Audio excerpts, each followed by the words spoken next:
Hi all, good morning. This is Monica Ravikumar from final year ISDF, Department of CSEIT, and I am from Dr. MGR Educational and Research Institute, Chennai, and I am here to take a seminar about digital evidence.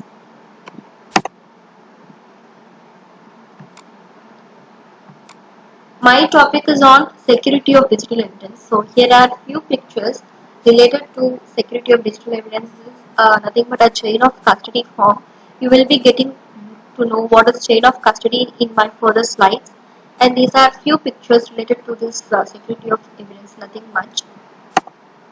So let's first know what is digital evidence. So many of us will be a huge fan of crime thriller movies, and there will be lot of things involved regarding the evidences, right? So digital evidence is similar to those conventional evidences. The only difference is it will be in the digital format. So digital evidence is nothing but it is an evidence which will be in a digital format, and those evidence is either stored or transmitted to a party, and this digital evidence serves as a major thing in the court case, and it can help to win a case as well. So digital evidence is an electronic format of information, probative information, which I have highlighted is nothing but it serves as a proof in the court case. So nothing complicated about digital evidence. So we are going to see how to secure a digital evidence right from the collection phase to the submission in the court. So yeah. So how to secure an evidence during the collection phase. So digital evidence should be kept secure right from the crime scene to the forensic lab, during the transportation phase, during the examination phase, during the analysis phase, up to the submission in court, the evidence should be kept secure. So for that, a chain of custody document is mandatory. This chain of custody document contains like where the evidence was collected, when the evidence was collected, who collected the evidence, how it was collected, so and so information related to the crimes, and it will be containing the order of events as well. It will be the chronological order 1, 2, 3, 4. It will be the chronological order of evidence handling till the submission of court. So, in this slide, I have shown you this picture, right? This is the exact typical chain of custody document. So, it has the case number, item number, type of offense, so evidence description, so who is the suspect, name of the victim, date and time of the recovery, location of recovery, who recovered it. Those information will be present in the chain of custody form. And I told you it is a chronological order, right? So this is the chronological order, right? Received from and received by, date and time, AM, PM. So those kind of information should be mentioned or documented in the chain of custody form. So it is shortly called COC, that is what I have mentioned here. So there are certain rules like this is how you have to collect the digital evidence. So digital evidence, as I told you earlier, it is a digital form, right? So it can be either a computer system or a mobile phone device or a USB drives or a memory card, storage device, anything. So if the device is or in the off state, you should never turn on a device. For example, if the computers, you have to make sure that you do not change the current state of the computer. Because the volatile data can be lost if you just change the current state. Like if it is in the off state, you should never on, or if it is in the on state, you should never off.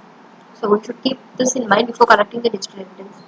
So if the device is off, you have to keep it as such. You should never on, or you should never do yourself. A quality expert or a forensic analyst should be called upon, and he or she will be taking care of those things, and you should never touch or never on or off the device in the crime scene.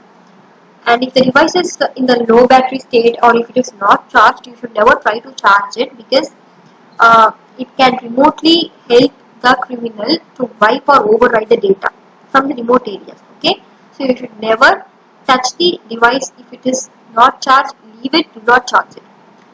So next thing is you should ensure that you should not leave the device as such in the open area or in the insecure space, because there can be a person in the crime scene who had silently done the crime and he would have been acting as a victim. So you never know who is the real criminal. So you should never leave the evidence in an open area or in any unsecured space. And the main thing is you have to document each and everything in the chain of custody document, like where the device was present, who accessed it lastly, and when it is moved.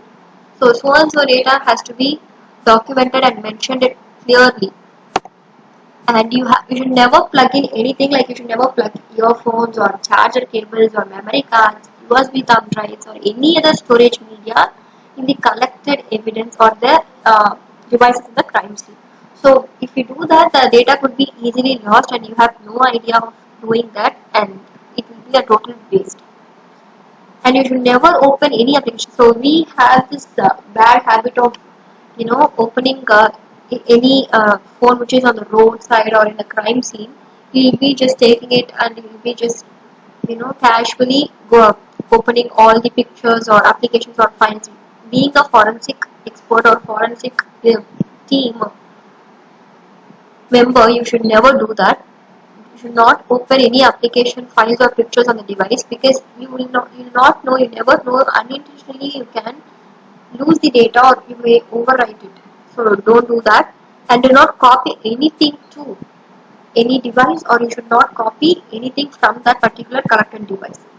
And the main thing is crime scene photography. There is a separate topic regarding this, where it covers all the things about do's and don'ts in the crime scene photography during the crime scene photography. So crime scene photography is another secure way of collecting the evidence, because if someone tells like, no, this was not present in the crime scene, you can just show the crime scene photograph and you can just prove it like, no, this was present at this place and it was in this condition. So you should cover in all the angles. The photograph should be covering all the angles of the evidence. And if you are taking some mobile phone from the crime scene, you should never access unless and until you know the PIN, password or pattern of the device, because accidentally you may lock the device and it is really hard to unlock it again.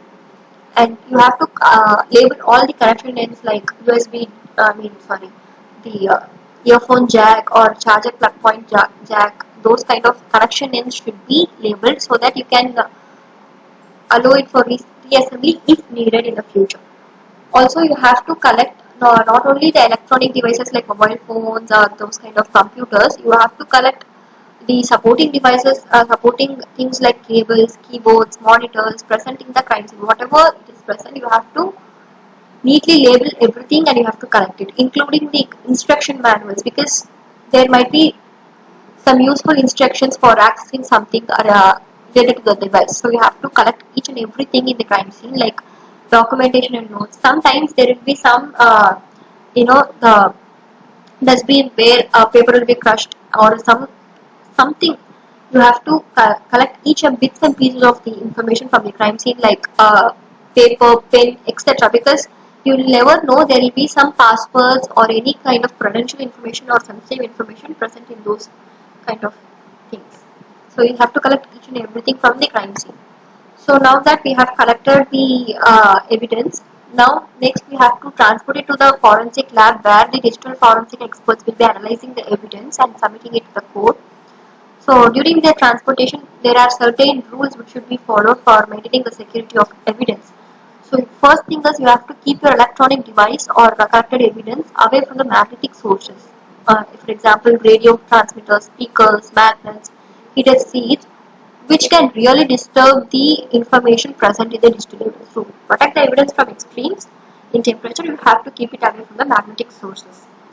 And you have to pack them in an anti-shock packing material like bubble wrap or styrofoam, because so that it can, during some short circuits, you can just really burst out. So you have to pack it in an anti-shock packing material.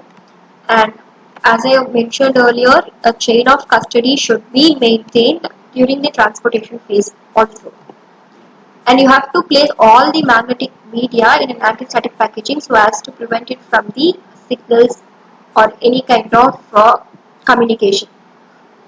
So you have to properly inventory the system and also its peripherals. You have to label each and every items, including the cables as well, And if you are collecting the devices like mobile phones, you have to keep it or place it safe in the Faraday bag. Faraday bag is nothing but it will cut off all the signals and radiations uh, regarding the communication of the devices, and it will be out of signal or some kind of radiation. So you have to place it in the Faraday bag as well. So this is how you will be securing the evidence during transportation. So now that we have collected the evidence and we have transported it to the digital forensic laboratory, here the forensic experts will be present and they will be doing the analysis. So there are totally 5 to 6 stages of analysis.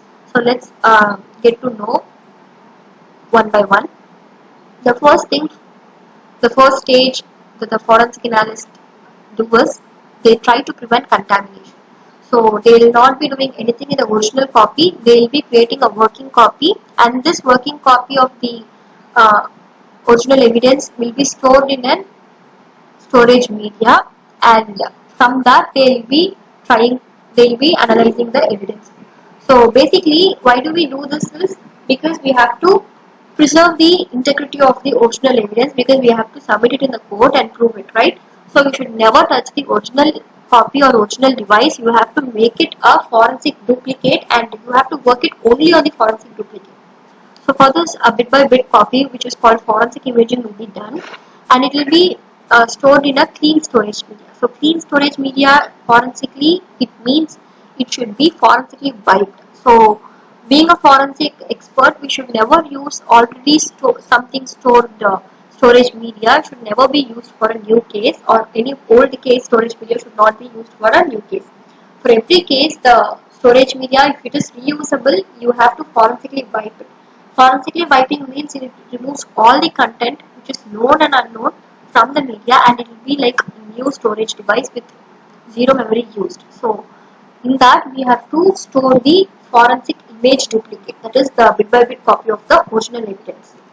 Second thing they concentrate is on isolating the wireless devices. So if your evidence is a mobile phone or cell phone, that should be placed in an isolation chamber if available. So isolation chamber is nothing but it will be the networks will be cut off, the connection will be cut off, so that it can keep the evidence as pristine as possible, because we cannot make a duplicate out of it. So it will be, the forensic bag should be opened only on the isolation chamber, and then the mobile phone should be exploited, like the IMEI number or SIM card number or FCC information can be exploited only in the isolation chamber, so that the connections will be cut off. And the devices should be connected to the analysis software from within the isolation chamber. You should never take from the isolation chamber and install any analysis software for analyzing the evidence. You have to do it all those things only inside the isolation chamber.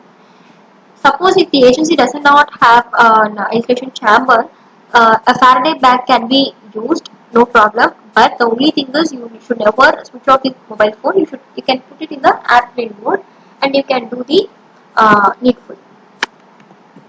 The third thing or the third stage that the forensic experts follow is installing a write blocking software. So they will be installing a write blocking software on the working copy, that is the forensic duplicate imaged copy. Why? Because this analysis is not done by only one analyst, it will be done by many analysts. So as to prevent the data from being deleted or overwritten, a write blocking software which will block the writing on the working copy, and the data can be only viewed by installing this write blocking software. This will be done as the third stage, the part of digital evidence analysis. The fourth stage is, now that we have installed a write blocking software, etc., now we have to extract the evidence. For this, we will be installing an extraction software. This software is not same for every devices. It depends on the make and model of the device. By examining or by determining the make and model of the device, the forensic analyst, they will be selecting the extraction software and they will be installing it. Why do they need to install an extraction software? Is they have to parse the data. That is, they have to view the contents like the files, applications, the probative information which is stored in the device, right? For viewing it, they are installing this extraction software by determining the make and model of the device. The next thing is submit device or original media for traditional evidence examination. Now that the data has been removed, this device is sent back to the evidence, that is the traditional forensic experts. because there may be a traces like a DNA or fingerprints or any other evidence can be obtained from it. Okay, and in that working copy you never have those kind of thing, but in the original devices you have this kind of traces, and it is sent back to the traditional forensic experts for those kind of traces examination. And now that the digital analyst can work without those kind of sensational things in the working copy. The final stage that the forensic analyst follow during the analysis phases proceed with the investigation. At this point, you have done everything. You have installed the extraction software, right? By using the selected software, the analyst can view the data. So the analyst will be able to see all the files in the device, like hidden files or restore files, allowing the hidden areas to be viewed. So he or she can view even the hidden files or even the deleted files. Okay, the deleted files can be viewed unless and until they are not overwritten or deleted. Partially deleted files can be viewed as well. So this is how the evidence is secured right from the collection till the analysis phase and next to the submission in the court. So this is how they are kept secured, and the next step is like they will be storing this evidence in a safe and secured manner. The chain of custody document will be maintained till in the submission of the court, and the court will take appropriate action depending upon the crime case. So that's all. I hope you have enjoyed my presentation, and thank you.